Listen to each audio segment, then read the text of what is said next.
Uniform civil code BJP का इकलौता ऐसा वादा है जिसे प्रचंड बहुमत से लैस मोदी सरकार अब तक पूरा नहीं कर पाई है। राष्ट्रीय स्वयंसेवक संघ एक देश एक कानून की वकालत करता रहा है।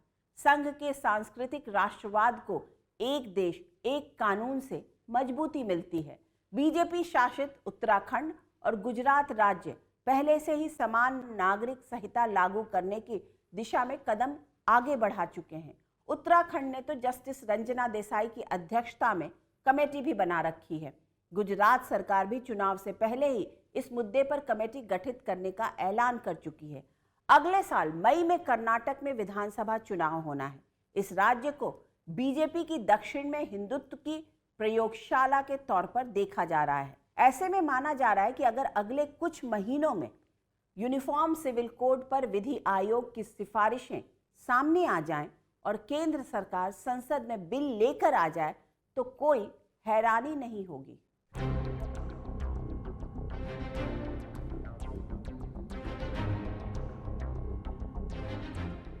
जब बीजेपी विपक्ष में हुआ करती थी तब धर्मनिरपेक्षता के झंडा बरदारों को समान सिविल कानून बनाने की चुनौती देती थी।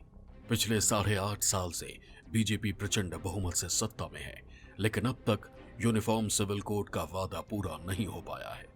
प्रधानमंत्री मोदी जहां एक ओर सबका साथ, सबका विकास, सबका विश्वास और सबका प्रयास के एजेंडे को आगे बढ़ाने में जुटे हैं, आज की तारीख में पीएम मोदी की राजनीतिक ट्रेन में हिंदुत्व डिब्बे की भूमिका में है तो राष्ट्रवाद और विकास इंजन की भूमिका में।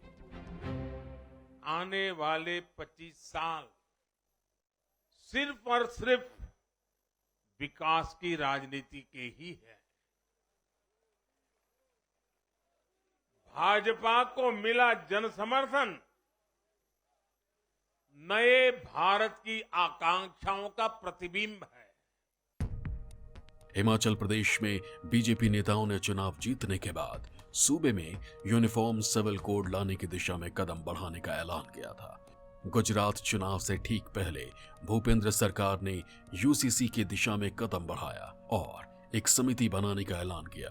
उत्तराखंड सरकार पहले ही इस मुद्दे पर रिटायर्ड जस्टिस रंजना प्रकाश देसाई की अध्यक्षता में एक समिति का गठन कर चुकी है। समिति फिलहाल यूसीसी मसौदे पर लोगों से सुझाव ले रही है। कई जगह कमेटी बनाई गई है पर अब तक कोई ड्राफ्ट सामने आया नहीं है। और अगर हर राज्य अपने अपने यूसीसी लाए तो फिर यूनिफॉर्म कहाँ रहा देश भर में? क्या ये हो सकता है कि गुजरात में शादी वैध है और उत्तराखंड में नहीं? ऐसे क्लैशेस भी आ सकते हैं। तो मैं ये नहीं मानता हूँ कि राज्य स्तर पर ये फैसला आगे लिया जा सकता है।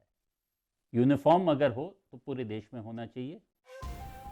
यूनिफॉर्म सिविल कोड पर बहुत गंभीरता से विचार कर्नाटक में भी चल रहा है।